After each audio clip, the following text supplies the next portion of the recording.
It's officially time. Manual swap. First thing we should get into is all of the parts that we got, and there is a lot, but I'll try to cover everything, and anything I don't show right now, you'll see throughout the video as we use it. First off, most important piece is our manual transmission. This one is out of a 2002 C230 compressor coupe, and it came with 34,000 miles used when I bought it. I got this from Gundy's, I believe, here in Washington actually, so got lucky with that.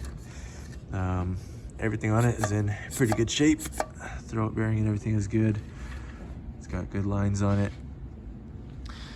So yeah, that's taken care of. It's a three-prong, just like all the manuals are. We're gonna need to make some type of combination bracket for the transmission mount out of combining the W203 and the W124 one. So picked this up from a junkyard a while back. Pretty good mount on it and good bracket. This is some steel line to make one of the clutch lines from the pedal. This is a clutch reservoir. I'm gonna mount this inside the car rather than tapping into the factory brake reservoir, just to avoid having to go through the firewall like last time. Here is our pedal assembly. This was out of, I can't remember, I think they used the same one in pretty much all the W124s. I can't remember if this is from a diesel, but this was out of Germany, and it has a nice, pretty new ATE or ATE clutch master cylinder on it, so that's good. Got a new flex disc for the manual. Part number on that if you guys need it, 210-411-0415. This is used on a lot of different manuals, so good to have. This is the original shift knuckle, or whatever you want to call it, that Mercedes uses. We are not using the Mercedes style shifter. We're doing the BMW setup like I have on my C55 now. Here are some fittings. These are very hard to find, and this company is awesome. Bellmetric. These are a M12 by 1.0, and they're a double flare.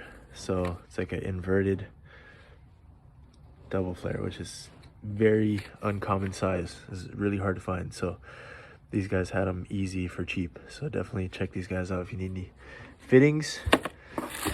Here's a bunch of miscellaneous BMW and Mercedes components for that shift joint. There are all of the bolts for the transmission mount bracket. And now let's get into some of the good stuff that we got a lot of help from our sponsors. Okay, first thing, small piece but a vital piece. Big thanks again to Jackspania Racing for hooking it up with this shifter. This is what we're using. It's a little bit different than the one that I have in C55, but similar properties. The big thing about this one is it's not doesn't have a return spring in it, so it should feel a little closer to factory, not as like I don't know what you call it, resistant to shifts left and right, but it should be pretty good. Bottom on this is adjustable. This thing, the bottom part right there can turn, so you can kind of angle it where you need to. And yeah, there's the bracket that will help it mount up. Another very cool piece, small piece, but important. Big shout out to Garagistic for hooking it up with their extended BMW shift joint. This is gonna go on to the trans on the shift knuckle. This is for the output to connect your shift rod to. So the trans is sitting sideways right now, by the way, but yeah, it'll connect right here. And then we'll put in our dowel pin to hold it in place.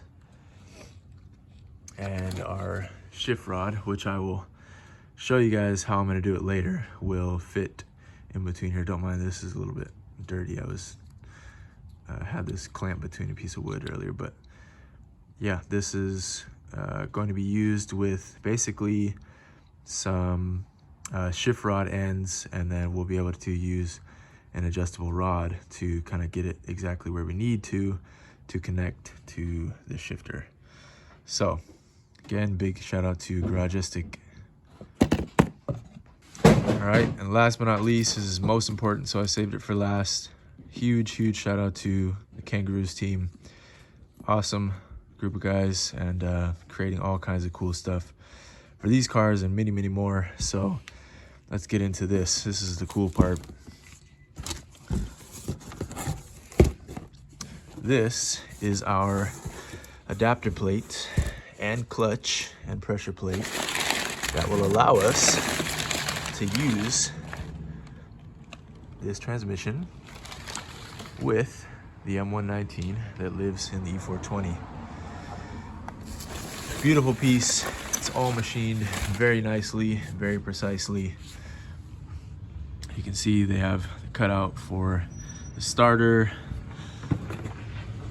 Everything is threaded really nicely. There's no like burrs or anything left over. It's all very clean. So beautiful piece. Next component they include on there, they give all the hardware, by the way. Hardware to adapt it to the motor, and the hardware for all the clutch pressure plate. And the clutch they use, I believe, is a factory clutch. I'll look the part number real quick for you guys. There we go. So flywheel that we're using is a single mass. Let me get this out of here so I can give you guys a better look. All right, so here is the clutch plate that they're using. There's a part number on it. It's a Luck clutch 03189-0 something 11-27AA. And this, I believe, is out of a W124 diesel. Part number is 124039410. So pressure plate, nothing too fancy. And then here's a really cool piece, is the single mass flywheel that they make themselves. It's all billet, and just like the adapter plate, is machined really nice and clean. So this is what made all of this possible anyways. So again, huge shout out to the Kangaroos team for getting involved with this project. Can't wait for them to see this and for all of us to make this happen. So I think it's time to lift the car up. Let's get her done. Here's the wizard that's gonna help me do all this. Mike, you guys have seen him on the channel many times now, but we're ready. It's part 2 manual swap. This is called the ride along. Yeah. It's been almost 4 months. Yeah, January, February, March, April, and it's gonna be May this weekend. So December is when I got everything. Well, and I've been collecting little stuff since then, and we've just been waiting for the right time to try to take this on. So this is gonna take us a few weeks. Drive shaft is not here, you guys see, because I need to figure that out once we pull everything out of what size drive shaft we're gonna need to run. But yeah, for the most part, we have 90% of the things here ready to go. Let's get to it. Time to lift the car up. All right, guys, showing you how we're doing this process. Had to do the same thing last time with the C55 to get it on the race ramps. Basically, you have to jack up one side, jack up the other side, then go back to the other one to get it high enough to get on these race ramps. These are double size. I can't remember how high they are, like 1.5 feet maybe, or a little less than that. But anyways, I'll leave you guys right here so you can see what's going on.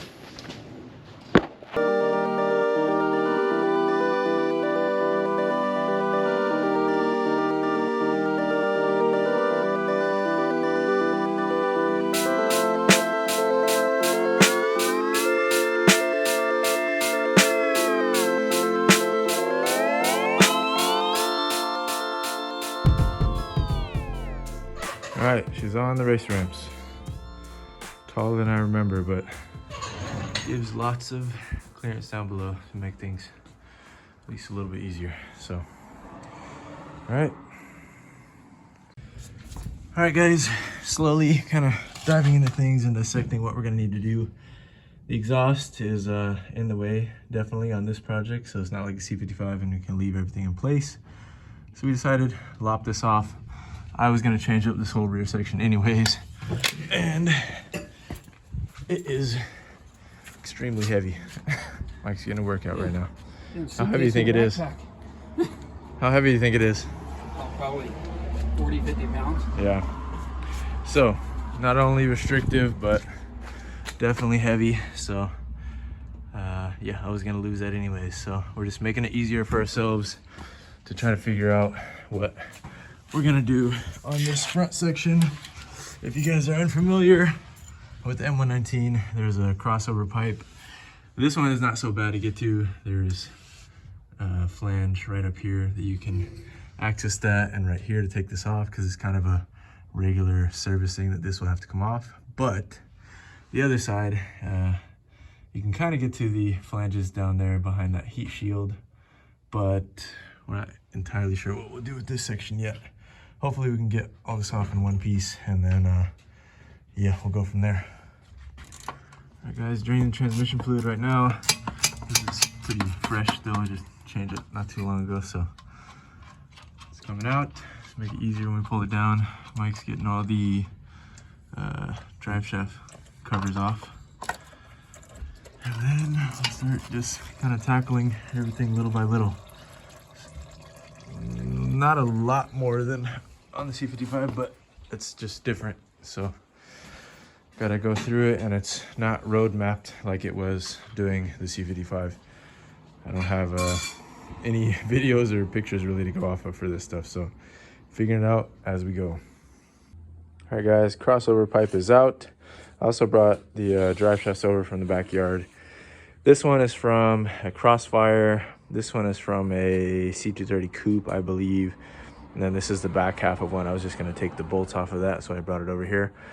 I still don't know for sure. I mean, I'm guessing they're all gonna be the same splines as the rear half of these, but I guess we'll find out.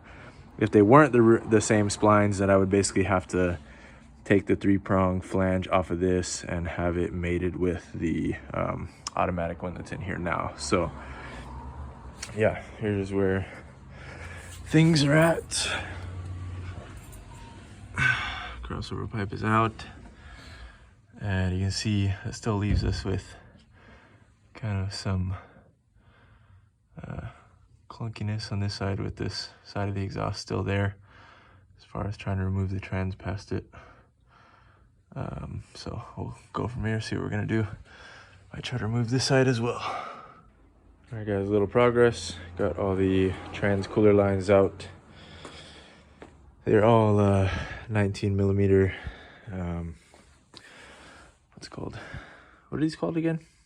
Where? These type of banjo bolts? Yeah. Yeah. Yes, they're all 19 millimeter.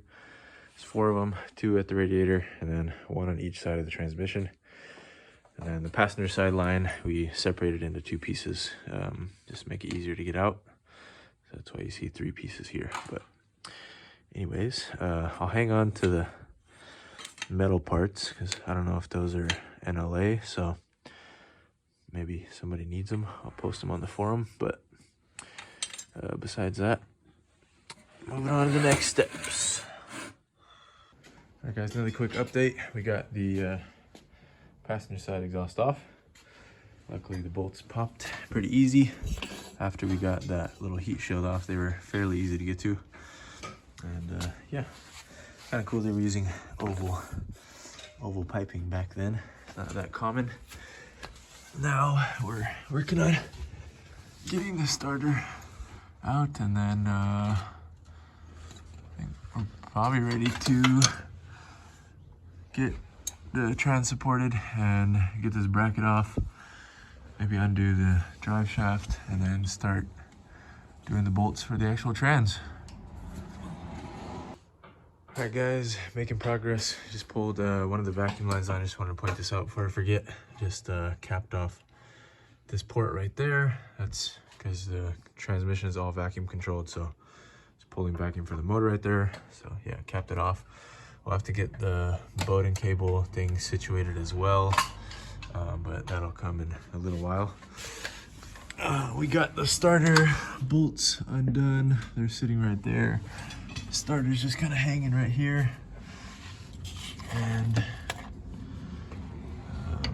oh, one other thing I should talk about. The lower harness hasn't been replaced, and it's kind of looking like that's something I'm gonna need to give some attention to while we have everything out, because it is not in the best of shape.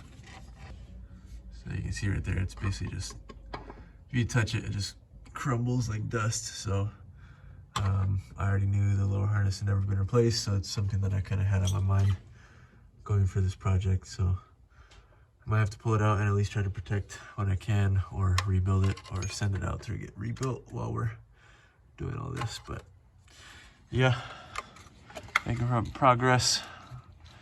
Going to start taking this stuff down. Alright guys, I had to jack up the rear so we could spin the drive shaft to get the rest of the bolts off of it. And see if it comes out without a fight. There we go. Right. So we'll see now. It's the same splines or not.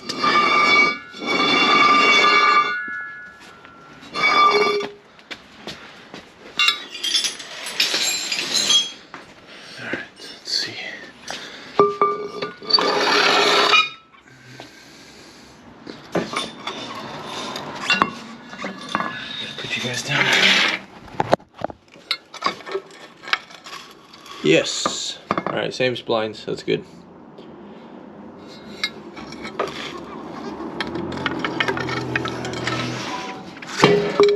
Whoops. All right, guys, getting the flex plate bolts out now.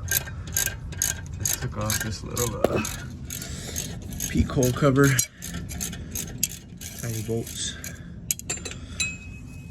Got the drive shaft out back there, like you guys saw. Basically take these off one by one, rotate the flex plate, and then get the next ones.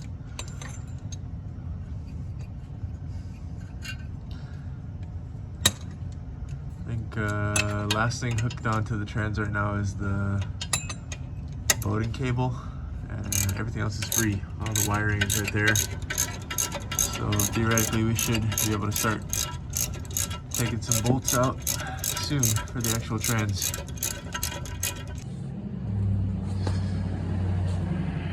Alright guys, more progress. Just got see right around there was one of the bolts for the transmission. We got the two off the top. There's no middle one, which is nice. I undid the boating cable on this side. It is hooked on this little piece. I can't remember if it hooks in with a C-clip or something, but that won't come out yet. I'm pretty sure afterwards too I can remove this, because we're only going to be controlling the throttle with just the throttle cable now. This is all for, like, you know, shift timing and that stuff. So yeah, we're trying to figure out what to do now to kind of support the engine once we are ready to lower the trans down. So looking for a piece of wood or something that will wedge in between the subframe right there. But yeah, it's going okay so far. Just gonna start getting the bolts out. All right, you guys see that? The automatic is out. No casualties. Came out pretty easy. The boating cable thing kind of ripped out because I forgot that I didn't unhook it and we started dropping the trans, and yeah, it was too late, so it just came flying out. That piece is over here, so we got that off. It's just like a spring nut that's on here, and this is the part that goes down into the trans. I don't know if it broke anything. I don't think it did, but that plugs in here like this. something like that. Anyways, not really important anymore. I'll probably put that up for sale for somebody to rebuild. What else? We're gonna start trying to get the flywheel off, or flex plate off. I wonder, does the flex plate stay on with this? What's that? Does the flex plate stay on with this? All right, I thought I was recording, but I wasn't. Figured it out. The flex plate will stay in. That's what the crank position sensor is going to read off of, because there's no teeth on here. This little ring that's built in will replace that one. There are the flywheel bolts that they supplied. And yeah, I made lots of progress, lots of mess. We're hungry now. Mike and I are ready to eat. He loves taco time, so I'm going to take him to get taco time. And yeah, the auto is out. We started at around 10:30. It is around 1:40 right now, so making okay time so far. And having so much fun. Yeah, so check back with you guys in a little while. This is what working on cars will do to you. This is after I wiped them off. Now I gotta wash them. And before we go on lunch, that wiring that's underneath for the lower harness, I definitely am gonna have to take care of it where all of this is apart. So at very most right now, we'll probably like bolt up the adapter flange, maybe the flywheel and the clutch and stuff. But I'm not gonna bother putting in the trans yet. I'll probably make some measurements so I can see how far away we are for the drive shaft. But yeah, I can't really put everything together because I really need to take care of that lower harness. I already knew is sometime in my ownership I was gonna need to do it, and it sucks that they don't make them anymore, because I would love to just be able to buy it and swap it in. But yeah, I need to take care of that, because I'm not trying to, you know, set a fire or just get components not working how they're supposed to. So yeah, I'll update you guys on that as we go throughout this video too. Guys, I was looking at the flange, the adapter flange, and we test fitted up. I realized these dowels, thread dowels will need to come out, or studs, so that we can install the bolts they gave us to fit. So this one's coming out fine on this side, and we'll try this one next. All right guys, we are doing the inevitable. And I'm glad to be doing this actually. We're going through the lower harness. Got it all unhooked. There's really only 4 wires on it that need to get rebuilt. The battery terminal, the ones that connect to the alternator and the starter, I would assume that wire is probably fine. That's a much thicker gauge wire and it has a different sheathing on it. But the other 4, one of them goes to oil level, I think oil pressure, and then another terminal that goes on the starter and the alternator. So it's fairly simple. I just gotta figure out, I remember I saw it online before, but I can't remember where this snakes up to. I think it might go to where the ECU is sitting, so I'll have to look at that. I just tore all of this sound deadening out. You can see all of the, what is that, like spray foam or like glue? Yeah, looks like it.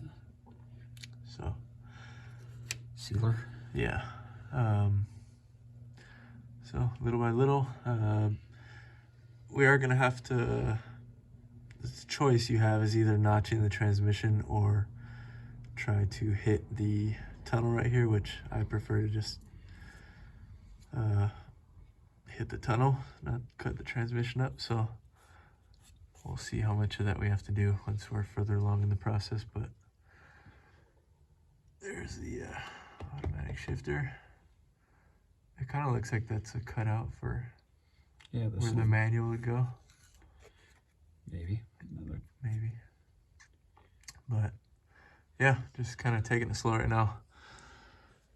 Like I said, this was an inevitable part of this process, kind of, so I'm going to figure out how to snake this out of here and probably just rebuild it myself, honestly, because it's just 2 little, like, O-ring terminals or whatever, and then these two plugs that I can see if I can get replacements for those, but otherwise I'm pretty sure I could just reuse them.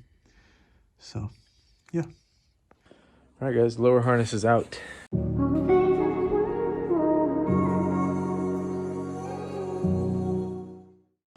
right guys, made some good headway on the harness. It's all ready to go, but I gotta take off. My soldering iron is at home and stuff anyways, so I'll bring that next time I come back. Yeah, got a lot done for one day. Automatic is out. Kind of figured out this a little more so. Little by little. Progress, we'll get there, but I'm really glad to be rebuilding this. It needed to be done. So we'll take care of that in the next clip. Day one is a wrap. All right, guys.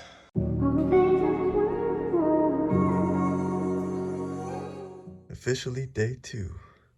Right now, before we get started on rebuilding the harness fully, I wanted to check something real quick and clarify for you guys as well. And first off, for like the second and probably 1 of 100 time in the video, just a huge shout out to the Kangaroos team. Super helpful. I've been messaging them on IG back and forth as I'm going through all this, and they're just super responsive and really helpful and knowledgeable. So like and instant response too, which is really cool, and just I really appreciate it. So big shout out to you guys again. It's been awesome working with you guys. They were pointing out, I was just asking, like, we know the starter ring gear needs to stay on, or what we in US usually call flex plate on automatics. We know it needs to stay in, but I was just clarifying with them, do we need to use the spacer that was here, or can we just put their single mass flywheel straight onto this? And at first I was a little confused because they were saying, no, there is a spacer already, or you need to use the spacer, like the order is crankshaft, spacer, starter ring gear, and then the flywheel. And I was like, huh, that's weird. So we have to take the starter ring gear off and then put the spacer on behind it, and then, but no, in fact, if you guys can see this, just in the light, that's not helpful. You guys see that right there? There actually is a spacer already behind the starter plate from factory. So that's what they were referring to. I just didn't know that was there because we didn't take the flex plate off yesterday when we found out we needed to keep it on. So yeah, that makes things all clarified. And I just wanted to point that out to you guys so you know if you're going down the same rabbit hole. All right, guys, and one other thing to mention to that information that they were providing, they also said it's a good idea to bolt this back to this kind of inside triangular piece, because the only thing that's really holding this to this now without the what's it called, torque converter, is these dowels. And you can imagine if the starter is kicking these teeth over here, eventually this could work itself off of this and no more starting. So yeah, we need to come up with some solution that we can do to basically hinge these pieces back together. So we'll need to test fit the flywheel and see if we need to use like a, you know, low profile bolt and nut or something. On the back side, there's, I mean, quite a bit of clearance actually. We should be able to get away with something. And it will also depend on where exactly the flywheel that they made fits on here. So I'll update you guys later what we end up with that. But yeah, you definitely want to come up with something so that you're not just letting this rely on the dowels, which there's only 3 of them, to keep this on. All right, guys, the flange adapter is going on. The bolts, there's 8 of them. The shorter ones are 4 in total, and they go up on the upper holes. These all get torqued down to 60 Newton meters. And then the longer ones have nuts with them. Those go on the bottom. There's a nut on the back side for them. So trying to get this squared up. This was machined very tightly on the dowels, so I'm trying to make sure it stays square as it's going on right now. There's only 2 other darn people. Yeah. All right, guys. This is the crankshaft position sensor holder, and this is a crankshaft position sensor. Mike got really excited and was putting in the the flange plate and just didn't notice that this was getting sandwiched in between, but it wouldn't have really mattered anyways because this was, before we shaved it down, protruding probably like, I don't know, half an inch or quarter an inch more, and ended up snapping the metal when he was tightening the flange down. When we saw the metal piece fall down, that's when I looked up and realized that this wire had severed off over here. So luckily you can find these online right now. I'm finding them for like 30 to 50 bucks. So yeah, but this is a good modification to do if anyone out there in the world is watching this and actually going to do the swap. Notching this will allow this wire to pass through where it looks like it should anyways, but because of where the bolt hole locks down, it looks like it should go through here, but you can't bolt it right there. So yeah, it's just a weird design, but we changed it, so this should work a lot better. All right, guys, we got a bit sidetracked from installing the flange and then this whole thing, figuring out the crankshaft position sensor. Went on a bit of a tangent and installed the kaixdiego shift knuckle or shift joint, whatever you want to call it. We ended up grinding down the actual output rod right here on the transmission by probably 2 or 3 millimeters. Rather than trying to hollow this thing out, which I tried a little bit with a Dremel, it was pretty difficult and no machine shop around me wanted to touch this piece, so we just ground down the shaft since the transmission's still out of the car and just knocked in the dowel. It's very solid, it is not going anywhere, and everything still shifts. The way I'm going to do the rod, I'll show you guys once I get all the pieces. We're basically going to use some Heim joints and then just straight tubing and connect it back to the shifter. Yeah, I think we're gonna wrap up today. I put an order with FCP Euro for the crankshaft position sensor. That'll be here in a week or so. And yeah, we are waiting on some stuff, I guess. So we'll probably leave it here for day 2. We spent more time on tedious things than I thought we were going to, but that's kind of how it always ends up. So yesterday we went with a lot of stuff, made pretty good time, but today was kind of slow and just tedious stuff figuring this thing out. So all right, guys, it was a bit of a slow day on day 2, but that's okay. We got some pretty important stuff done, especially the lower wiring harness. That's a big relief to have that out of the way. We hit a hiccup in messing up the crankshaft position sensor, but oh well. And honestly, it's a new part, something good to throw at it while we're in there, I guess. We did do a cool thing, having the kaixdiego shift knuckle added onto the transmission now, so it's another cool little victory of the day. And we also found out some key information about just mounting up the flanges, what to do with the starter plate or the flex plate that's in there right now, and how to secure it.